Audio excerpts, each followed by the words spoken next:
Time for a Lost 45 as we go back to the early years of rock and roll, although this is not a rock and roll record. As a matter of fact, a lot of songs that were played on the radio were not rock and roll records. Rock and roll was just starting to build in 1955, 56, 1957. Eventually, it will become more or less a predominant form of popular music, but not necessarily in 1956.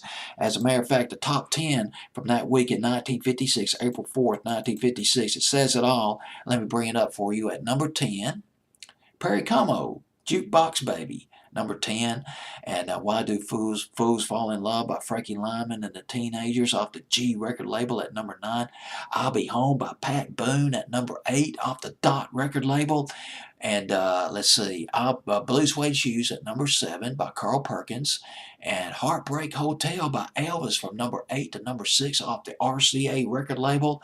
And then you get into the more traditional stuff at number 5, Rock and Roll Waltz by K-Star at number 5. No, Not Much. The Lovely Harmonies of the Four Lads at number 4.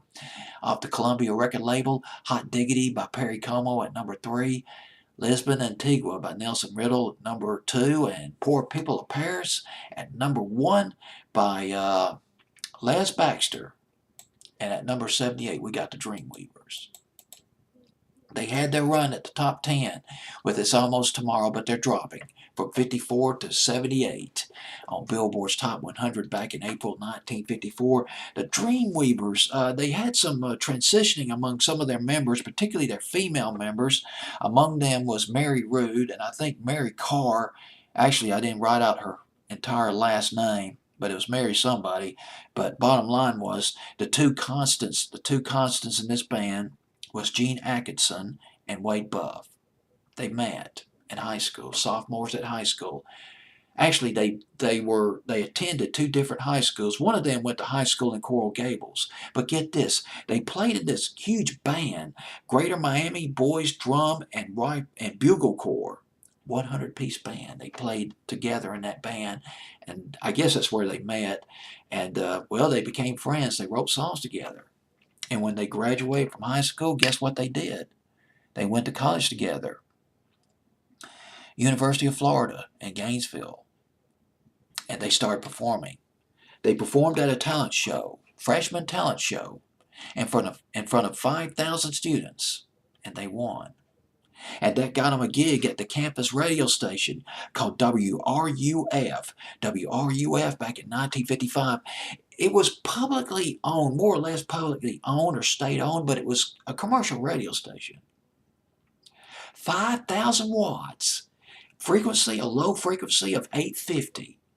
And any radio engineer will tell you that if you got a low frequency station at 5,000 watts, man, you can get out pretty good.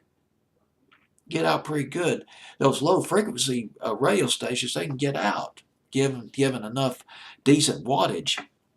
They got a half-hour program. These two guys did. Half-hour program twice a week. The program ended at 10:30 at night, and they signed off the program with a song that they wrote called It's Almost Tomorrow. And with the women, some of the females, with the female singers taking on the third or fourth, or second or third singing parts, they eventually became known as the Dreamweavers. And they recorded It's Almost Tomorrow in Jacksonville. Took off in Miami. Radio station in Miami started rolling on it big time, playing the heck out of the record. Decca Records took notice. I'm not sure what happened. They either signed the group or they bought the rights to the record. Well, either way, Decca Records re-recorded It's Almost Tomorrow, re-released it, went top 10, late 55, early 56. And England, it went to number 1 for a couple of weeks. Eventually, it was nudged out of the number 1 spot by Rock and Roll Waltz by K-Star. So there it is, number 78 on Billboard's Top 100, April 4th, 1956. It is It's Almost Tomorrow by the Dreamweavers.